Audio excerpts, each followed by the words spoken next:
Welcome into the Horseshoe, ladies and gentlemen, for the Monday after Ohio State 38, Michigan State 7. Didn't play ball in this stadium on Saturday, but they were up at the Spartan Stadium, as was Lettermen Row. Then we made our way back to the Cap City and decided to break it down once again here in the Horseshoe. Tim made the 41-year vet, Andy Backstrom. I'm Spencer Holbrook. Tim, you've rewatched the game. What'd you think? I'm thinking rewatching games on Peacock stinks. That's what I'm thinking. Number two, I'm used to recording and then via DVR and fast forwarding because I'm a little bit impatient. But the bottom line is Ohio State dominated that game, really, statistically, score-wise, but it didn't really seem like it for a little while. But definitely, second half, Ohio State dominated. Actually, as Cody Simon pointed out, from about the middle of the second quarter on, Ohio State definitely dominated that game on both sides of the ball. The score didn't quite reflect it, although I think a 31-point win is a pretty good domination. You're averaging over a touchdown per quarter of outscoring the other team. That's pretty damn good. But there were things where both sides of the ball can be better. I don't mean to sound coach speak here. I think more and more Will Howard is looking like exactly that leader Ohio State reached out to get. Yeah, he threw one bad pass. I mean, if we're going to dissect one pass every week, that's going to get pretty boring. Yeah. But bottom line is, and I thought defensively, they tightened the I was going to say knot. Let's use knot instead of noose because noose is a little bit too morose. They tightened the knot as the game went on and pretty much frustrated Michigan State from the middle of the second quarter on. Give credit where credit's due, guys. I think Michigan State came out with a really good plan, a really good script. I think Aiden Childs, watching back the first quarter and really the first half, aside from that one fumble, which shouldn't have counted because Tyler Malone definitely had a face mask penalty. It wasn't called. Aiden Childs was really good. And I think that that's promising for Michigan State fans to look at this program and see maybe a positive step in the right direction. You still lose 38-7. Nick Marsh, I thought, was really impressive in the limited snaps he played coming back from injury. So they got some pieces there for Michigan State. And I think watching it back, it was more of, hey, they did a really good coaching job against this Ohio State defense. I don't know if Jim Knowles was at his best for the second week in a row. And I think that some of that was, watching back how far the defensive backs were playing off, especially Davison Gnosin. I feel like he's at his strongest when he's playing press coverage, man-to-man. And it felt like sometimes he was either playing zone or sometimes just way off. Like on the one touchdown he gave up on that screen pass to Jerron Glover, he was like 10 yards off, and they were right near the goal line area. So that was interesting to watch back, and it just felt like Michigan State was taking advantage of some of the schematic choices that Ohio State made. Like at the beginning of the game, Ohio State comes out with 3 linebackers because Michigan State was coming out with a lot of 12 personnel, and they exploited that. I don't think the 3 linebacker package worked very well on Saturday in East Lansing, and so I think Jim Knowles adjusted like he always does, and I think they were much better in the second half, but I do think for the second week in a row, he was a little bit off his game. Yeah, it's interesting because Ohio State put those 3 linebackers on the field. Michigan State was in 12 personnel. Michigan State was content throwing to its tight ends. They were okay with that. Like if you're going to do that and you're going to not have Jordan Hancock on the field, then they're going to throw the ball on you. And, I think, like you said, Ohio State fans hate this, and I kind of understand, but as Tim likes to say, the other team practices too. Michigan State came in with a good plan, and they attacked the very exact things that you can attack with this Ohio State defense. If there are things you can attack, they decided to attack them. This is the same offensive mind, Jonathan Smith, who took Jake Browning to the college football playoff as the offense coordinator at Washington. He leaves, and Jake Browning looks pretty darn pedestrian at Washington after that. This is the guy who last year made DJ Uiagalelei into a 10-win quarterback, or a 9-win quarterback. Do you see what he's doing down in Tallahassee right now? Like, credit Jonathan Smith. And I think a lot of times we get too wrapped up in what Ohio State did wrong. Like, we're going to start this show just very, very briefly. Jonathan Smith is really good at his job. And I think they're going to be really dangerous down the road. I think it's a good thing Ohio State doesn't play them next year in the Big Ten schedule, because I think Aiden Childs is going to be really good. But this Ohio State defense, as we get into it now, as there's a B on my hand, that's cool. This Ohio State defense is in an interesting spot because I got stung last week. I don't want to get stung. That was by Yellow Jacket. They're giving up nothing in the points department, but you see there were some chunk plays right, Tim? Like we saw some chunk plays given up by but I don't have problems with that. I mean, because you just said, the other team practices too. The other team's got they've got some good players on that team. I mean, people get when they start chopping up Ohio State. I understand fans, but it's not like Ohio State's supposed to go out and give up no yards and score 80 points, and that's not the way college football works anywhere in the country. I mean, Alabama had a 28-0 lead on Georgia and almost should have maybe, but almost got beat.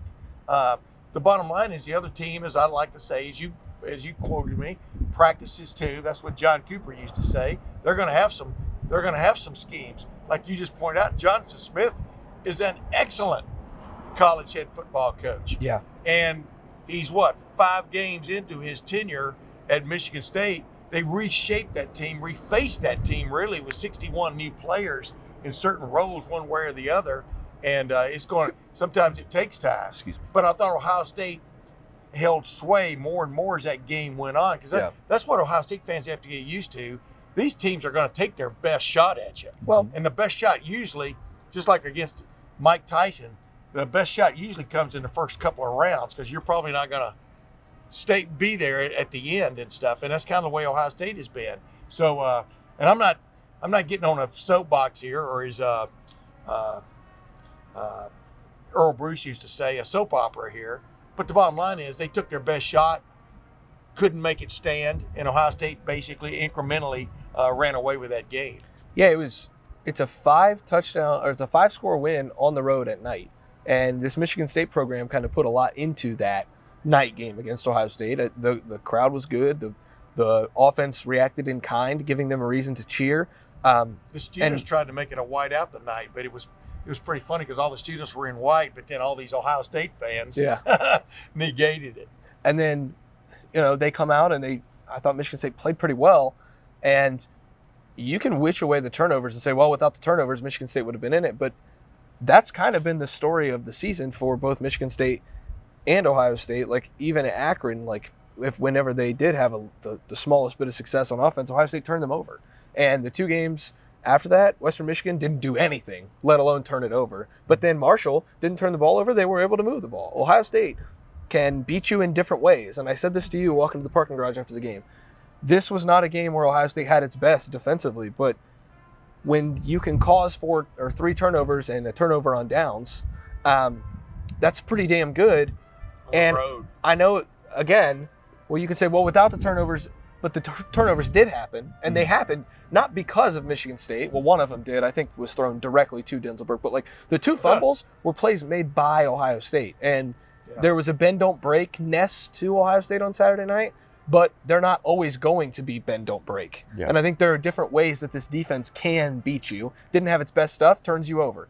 When it does have its best stuff, it doesn't need turnovers because it's suffocating. And I think that's a silver lining if Ohio State fans want one looking forward. I was critical of the defense right after the game on Saturday night, so I'm going to be a little less today. So if you want more criticism, back to Saturday night.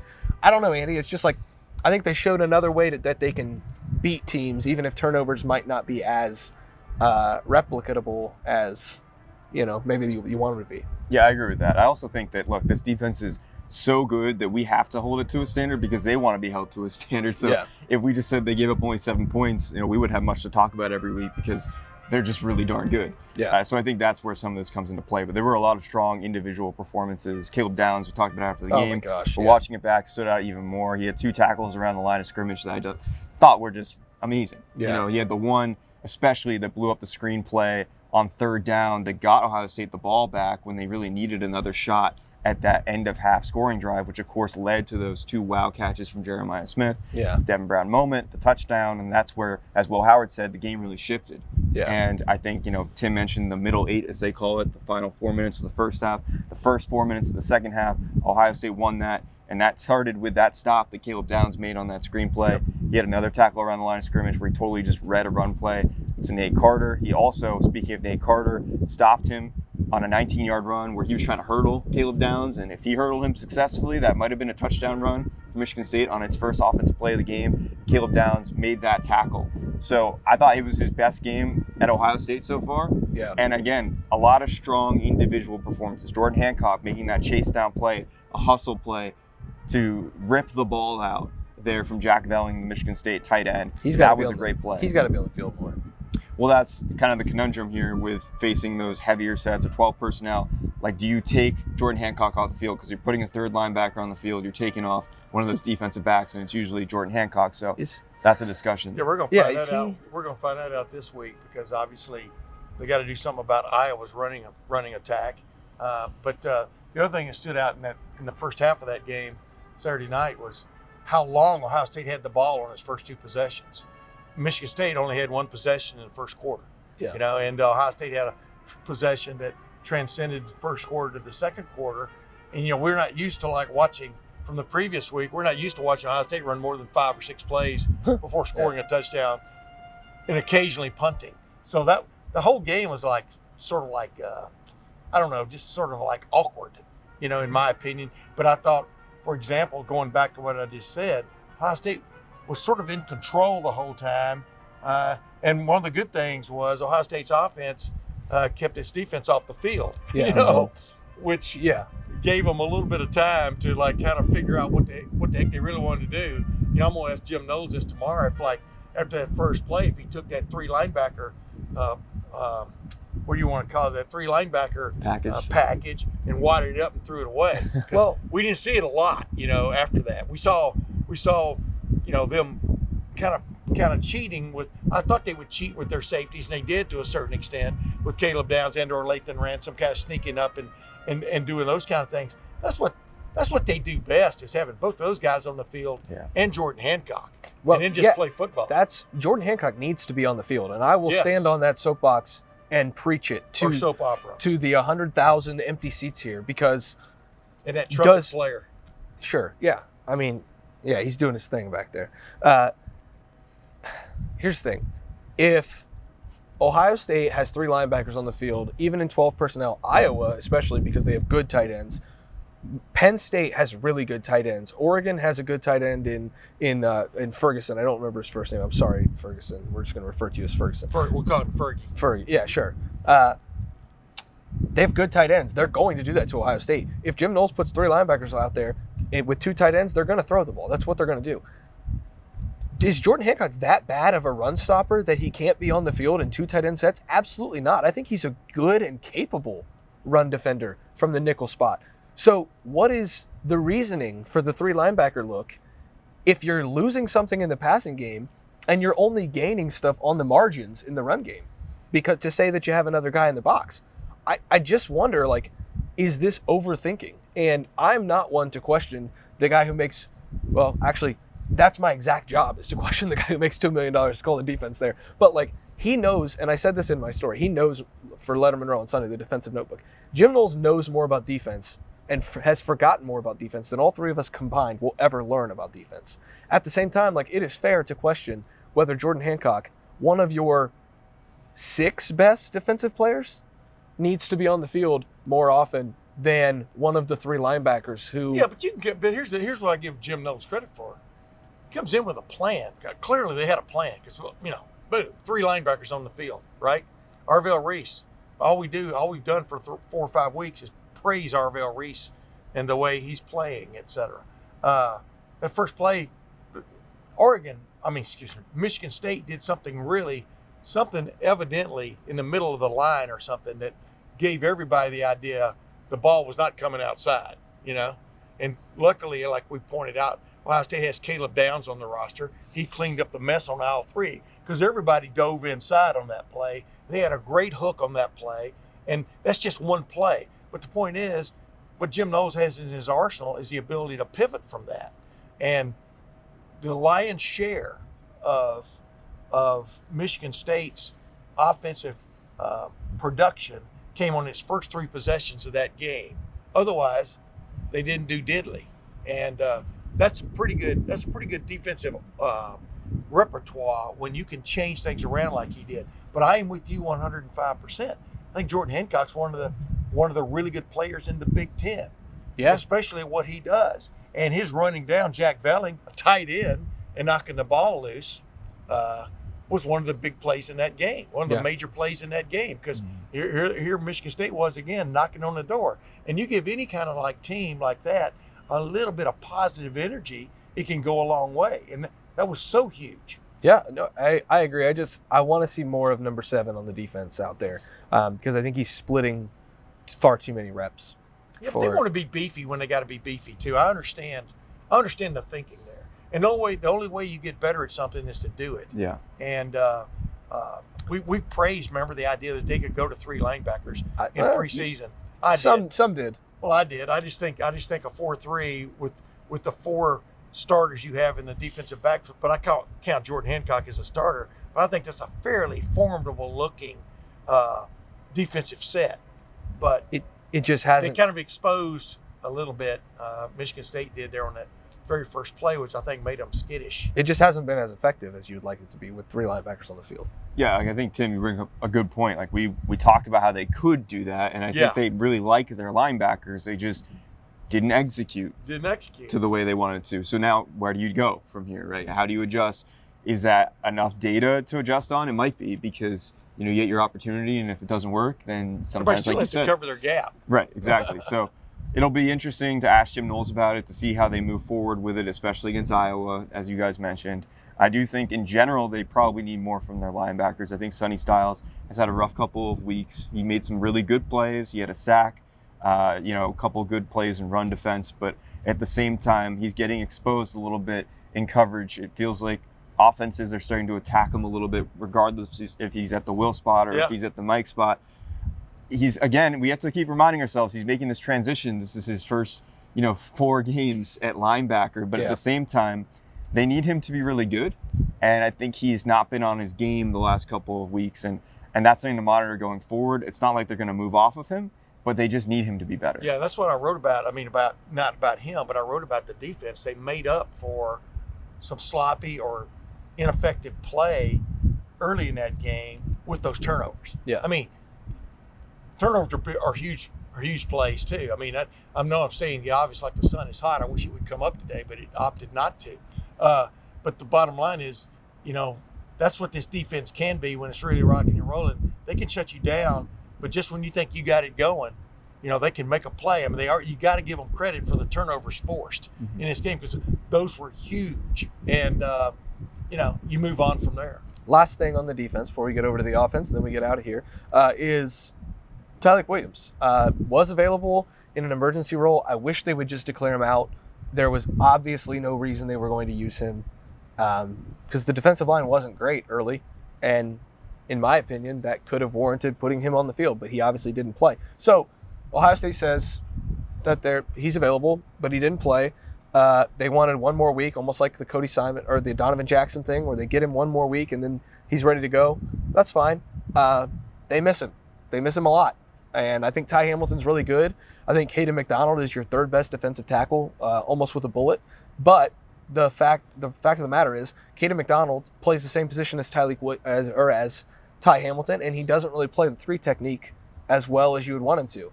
So if you can't really start Caden McDonald, because then you leave yourself without a 3 technique out there. So what do? You just bring Tyleik Williams back, and then your rotation can be Tyleik Williams, who can he mostly 3 tech, but I guess he could play nose if you need him to. Caden McDonald can rotate with Ty Hamilton, and then you can start to get that depth built back. Because I think the defensive linemen, I don't mean to ramble here, but I think the defensive interior, the depth is good in a sense where, like, if you need Caden McDonald or Tywone Malone to play 10 snaps in a game, you can probably get 10 snaps out of them. When they get to 30 and 40 or 25 even, where they're playing starter level reps, I think that's where they get shown to be the 2nd team and 3rd team guys. So getting Tyleik Williams back is going to be huge for this team. Yeah, I agree with that. I think they did miss him, and I think Tywone Malone was fine. I don't think he was as good as he was against Marshall. No. Again, stiffer competition. That's not like a huge surprise, but as you mentioned, I think that's what it is. Can you be on for 10 to 15 plays? Okay. Can you be on for 20 to 25 plays? And Tywone Malone didn't even play 25. He played 18, I believe. And he did start that game. Hero Canoe started the week prior in place of Tyleik Williams. So I do think that on paper, the defensive tackle depth is really intriguing, and we talked about it all offseason. Jason Moore was someone that, I know Spencer, you especially was high on, and he did make those strides in the offseason we heard about, but we haven't seen him maybe make the impact that you would have expected in year 2 so far. So there's still a lot of potential with those guys. I just think that, it is interesting to reassess where they're at after the last couple of weeks now with some really good data without Tyleik Williams. But yeah, they need him back for Iowa for sure. I'm just going to go ditto. Okay. Move on to the offense. All right. Offense. The O in ditto stands for offense. The D stood for defense. Okay. Well, it in between. Offense. Yeah. Do we start with offensive line? Do we start with TreVeyon Henderson? Incredible chip blocking from the backfield. Do we start with Jeremiah Smith? I'm going to give Andy the reins here, and he's just going to. TreVeyon Henderson, blitz pickup. Blitz pickup.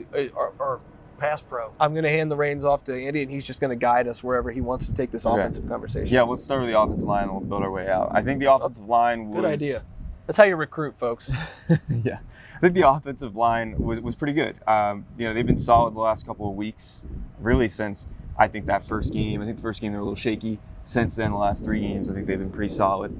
I don't know if they were as good in run blocking as they were the previous 2 games. I think that was expected, though. You're playing a Big Ten team. Better players. Better players, bigger bodies up front. They didn't have as many of those splash run plays, but they still had a few big ones. The 37-yard TreVeyon Henderson run was a pretty big one to point out there. I think that was off like a trap concept. And you had Austin Saravel pulling. You had good blocking from Josh Simmons. Jeremiah Smith was out there. I thought the perimeter blocking, we can get that later when we talk about the receivers. I thought that was really good throughout the game.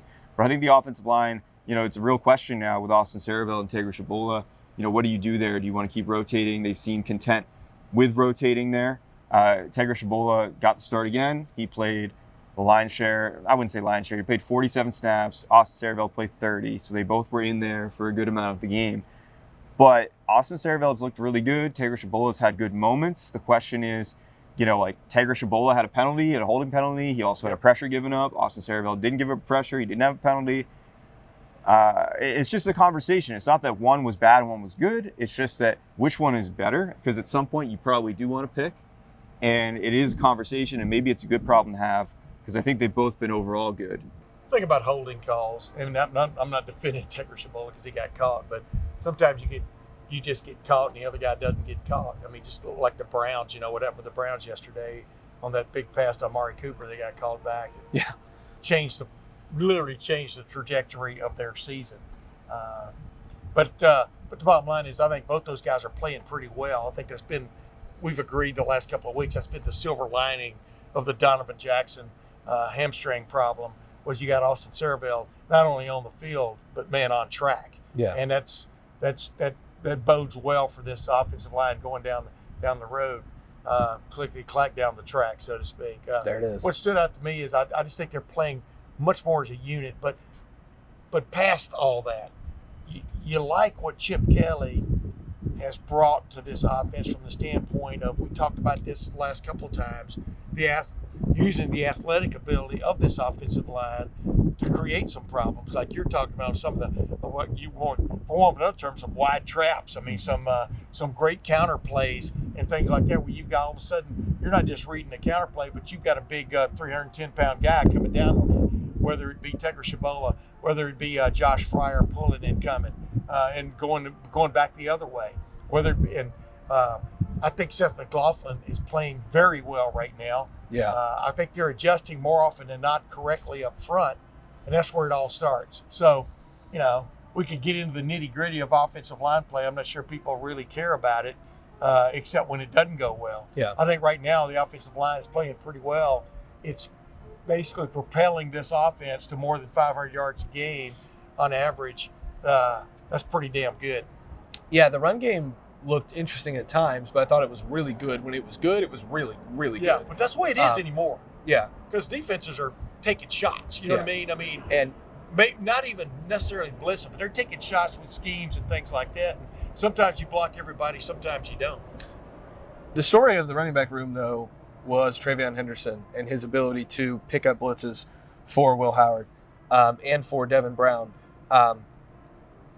Just incredible. I mean, the way that he can do that, there's only one guy that I ever think of when I think of great blitz pickup and great pass protection. It's Zeke Elliott. Like, I'm not comparing TreVeyon to Zeke. First of all, they're two completely different backs. Plus, Zeke is one of the best running backs I think I've ever seen in my life. So I'm not comparing them. But the blitz pickup, I will compare them, because TreVeyon will just put his nose in the fire, and he does not care. He is almost reckless with his blitz pickup, and I think it's the best thing he does. And that includes a toolbox of insane breakaway speed, tremendous cutting, the ability to juke somebody out of their shoes. But I think the blitz pickup is the most valuable thing he brings to this offense. And that's a heavy statement, but I'm going to stand by it because he's just really, really good, and he's fun to watch with it too, and it allows them to get downfield with their passing game. I think we saw a bit of it last year too. I think he took a step forward in the right direction with his pass protection last year, but it's gotten even better this year. Yeah. It wasn't just this game. We've seen it earlier this year as well. And I think, with the Devin Brown one especially, he comes over from right to left. There's a blitzing defensive back from the slot that's just coming in like a heat-seeking missile, and Travion picks it up, comes over past Devin Brown, picks it up. Devin Brown slides to the right, makes that throw. I think that was a really heady play by both of Devin Brown and Travion Henderson. And later in the game, it's 4th and 5. He picks up a linebacker from the inside rush. Like, that was also critical. It's a 4th down. Will Howard needed time to make that throw across the middle with Emeka Egbuka coming across the field. So, touchdown. Yes, Travion Henderson's been great. I also think in general, violence. Wait a minute, do you mean Emeka Egbuka? Yeah, right. Ladies and gentlemen, you had to be in the press box to get that joke. Right. Unbelievable how. Go ahead. I'm sorry. No, you're right though. That was. People it's always doing amusing. their homework before a game starts. The press box announcers calling him Emeka Boo Boo, Emeka Boo Boo. It's always. It's not even close. It happened at the Cotton Bowl last year too. I know. But yes. Sound it out. I think one thing I've taken away from the running backs in general through 4 games is Carlos Lachlan, A, doing a really good job of managing these carries. B, I think the violence that they're all playing with is apparent. Not that they didn't run hard before. Quinshon obviously did that at Ole Miss. But, like, when they throw a stiff arm, it's not a stiff arm. It's almost like a punch, a legal punch. Yeah. And when they pass block, it's with some ferocity. Everything they're doing That's a good word.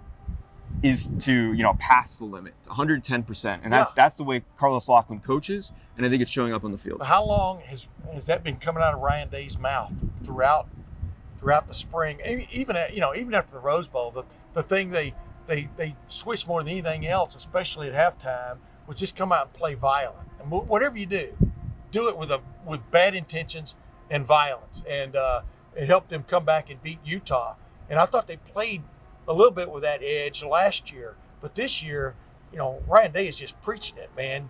Big time athletes, play like it. Basically bully. Yeah. Is the word you want to use. And and who knew Carlos Lachlan, who I think does 400 curls before the day starts every day, was going to preach. I mean, that shove that Quinshon Judkins shoved that kid into the ground here, the last game here in Ohio Stadium, was still one of the great. It is a stiff arm, but it just went straight down and shoved the kid right into the turf. I mean, you feel a little bit bad for that kid and his parents. No. But it's just there. Travion Henderson, we weren't thinking of him as a physical back a year ago or 2 years ago. He's transformed himself just in the way, like you're talking about, the way he is willing to throw his body in there to blitz pick up. I mean, a lot of running backs don't like that because about the 4th one, you get hit in the head. You don't want to do that anymore, I just the way they bought in to that is remarkable. And Carlos Lachlan clearly has made a difference on this football team. And then we get to the outside, the wide receivers. Well, first of all, before we get to wide receivers, G. Scott, touchdown. I think that's worth mentioning. Good on G. Also drew a late hit penalty out of bounds. I think kind of sold it a little bit on the replay, but that's what you have to do to get those 15 extra yards. Not always the gritty yards that you get, but good on G. I thought he had a better game. He also had a lead block on the Jeremiah Smith touchdown run. I thought he had a real good game. Yeah, he had a good game. And they targeted him 4 or 5 times there early. Maybe it was just 3, but it felt like they were targeting him with a purpose. So I will give everything else open. When you got a running game and you're throwing to your tight ends, it cracks everything else open. I will give G. Scott some credit there. I thought he had a really good game. But, I mean, we can't just do a whole show without. Go ahead. Emeka Egbuka. Go, Andy, go ahead. I'm going to give you. Emeka Boo Boo. Yeah, Jeremiah Smith was spectacular. I think we all knew that going in, but he showed it on the Big Ten stage. I think that's important on a night where, I guess we won't get into this, but Ryan Williams was awesome as well for Alabama. There's a lot of freshman wide receivers. Michigan State has one in its own, and Nick Marsh, that are really good this year. Jeremiah Smith is obviously near the top of that conversation, or at the top, depending on who you ask. And we all believe, his blend of size but also speed is just incredible. I think it's noteworthy that he actually liked the first one-handed catch better than the second one. I think that's for a couple of reasons. I mean, we'd have to ask him more in depth, but my reasoning of why I think that catch was more impressive is because it was along the boundary. It was contested between two different defenders. And so not only are you making that catch, but you also have the body control to get down inbounds. He also had his face mask just completely tugged on as he was catching it on the replay. Yeah, that's why you don't, the Tywone Malone situation after before Lathan Ransom caused that other fumble, you don't hold that again because they miss a lot of things out there. The officials did. Definitely, yeah. But no, back to what you're saying. I mean, Jeremiah Smith, he looked like he was playing. I mean, it looked like the step up in competition was no big step for him. Is what you're saying, right? Yeah, and I think now what you're seeing is the defenses are going to really have to account for him. It's like what you saw with Marvin Harrison Jr., right? Like they're going to have to find ways to bracket him in coverage, to double team him. That's going to make things even easier for someone like Carnell Tate or someone like Emeka Egbuka. You got to pick your poison, basically, if you're a defense defending these Ohio State receivers. And that's a really good thing for Ohio State when also the run game is working and you can play off that with play action. They've got a good thing going right now with those receivers and the run game, the balance of it. And Jeremiah Smith, I think, is at the center of it. He is wide receiver 1. That's not to say that Emeka Egbuka can't still be a first-round pick. I think he still can be. It's just that Jeremiah Smith Jeremiah Smith is the number 1 weapon as far as wide receivers go, and that's a really good thing to have because you can manipulate defenses. Yeah, but then on fourth down there, they're going to the south. I mean, the poise with which Will Howard threw that pass, and Emeka Egbuka had the outcut, which he caught, and then turned it up. It just shows you don't sleep on Emeka Egbuka. Well, that would be a major boo-boo on your part. Here's the thing. At no point during Marvin Harrison's career was this run game good enough.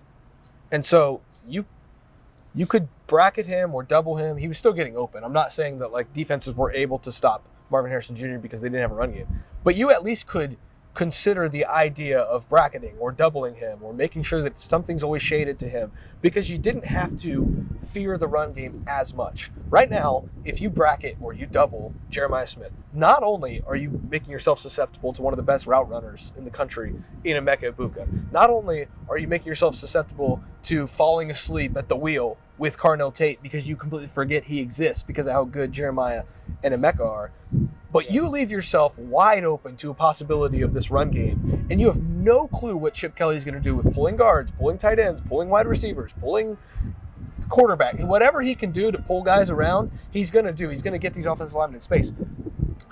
Jeremiah Smith not only is incredible, but with this run game, he's going to continue to be incredible because it's going to be even harder to slow him down, I think, than it was to slow Marvin Harrison Jr. down, because they actually have a run game to complement this passing game this time. Whereas during 2022 especially, and then last year when they couldn't get the run game going at times, it just looked messy. And then, of course, teams can get 2 bodies on Marvin Harrison Jr. and not have to worry about the box because Ohio State couldn't run the ball. I just think that it is so much more difficult to defend this offense right now when you know how good number 4 is, but you also know how good the run game is, Andy. It's balance. Yeah. That's what they want, right? And I think that's what they've been striving for the last couple of years. I'm just going to go, yeah. I mean, it's true. There's not much more to say on it. I think that's the impact that Jeremiah Smith's having. And as you said, that can continue as long as they're balanced offensively, as long as the offensive line plays like it's playing, as long as the running backs play like they're playing. They're on a good trend right now. This Ohio State offense has been what you would want it to be through 4 games. So we're going to get out of here. The trumpets. There we go. Oh, I'm sorry. The trumpets have fired back up, so we're going to get out of here. We're going to get back to work over at lettermenrow.com. But before we do, I just want to tell you guys, there are a few times in this world where I get truly excited to watch individual matchups in football. You don't get this very often. Iowa defensive coordinator Phil Parker against Ohio State offensive coordinator Chip Kelly. It's a match made in heaven. I am so excited to see what Iowa does to defend this run game and try to stop Jeremiah Smith. I'm so excited to see what the Hawkeyes have in store for the Buckeyes, what the Buckeyes have, as a turnaround. Are you just going to say, yeah, or are we back? No, I was going to say, last time Iowa came in here, we were expecting this big showdown, like you just pointed out. That boy, Iowa left with a huge knot on its head. I mean, one of the more incompetent offensive displays I can remember in Ohio Stadium by an opponent. It looks like they've gotten better offensively. I know we'll talk about that later. No, they got Caleb Johnson's a real deal. Yeah, at he's running really back. good. I mean, number 2 running back in the country in terms of yards gained. They've got a couple other guys behind him that look like they're pretty talented, but everything goes through Caleb Johnson. It's Caleb Jones. Yeah, Caleb Johnson. Yeah, Caleb Johnson. In this offense, they've got a quarterback who's at least competent. Okay, He's 1-0 against Ohio State in his career. correct. Won a Big Ten championship in Cade McNamara. So this is a different Iowa team that came in here last time because the offense did not complement its defense at all. You can use that word with an E or an I. But the bottom line is it's going to be interesting. But who wouldn't be looking forward to Phil Parker versus Chip Kelly? Because Chip Kelly every week is throwing another new wrinkle out there, especially the way he got the tight end G. Scott going early in that game at Michigan State, because you didn't want Michigan State packing it in. You know what I mean? That's what Big Ten teams do. They pack it in, make you throw the ball to beat them. And Ohio State clearly has that capability, but it also wants to flex its muscle and run the ball down your throat if it can. Now, inside, outside, all around the town is the way they like to run the ball. So this is as much a big challenge, as big a challenge for Phil Parker as it is for Chip Kelly. Should be fun because Iowa wants to run the football. We know that. We've known that since 1999 when Kirk Ferentz took over, and before that when Hayden Fry was the head coach. So we'll see. But they want to run the football. They want to establish a run. Caleb Johnson's really good. This Ohio State defense will be happy to have Tyleik Williams back. We're happy to be back in Columbus, Ohio. We were in East Lansing for far too long, folks. Tim May, the 41-year vet, Andy Backstrom. I'm Spencer Holbrook. Thanks for watching. Thanks for listening to the Monday after Ohio State 38, Michigan State 7. We'll be back here on Saturday for Ohio State versus Iowa, 3:30. If you're not coming to the game, it's all going to be on CBS. If you are, come say hi to the Lettermen Row crew. Until then, we'll see you guys on Tuesday in the Woody Hayes Athletic Center. On Wednesday, we'll be back there again. Thursday, Andy and I will have our live stream. We'll do bold predictions on Friday. Tim's going to have a podcast along the way. All that to say, a lot of coverage at LettermenRow.com. Like the video, subscribe to the YouTube channel. You get all that coverage. And then head over to LettermenRow.com.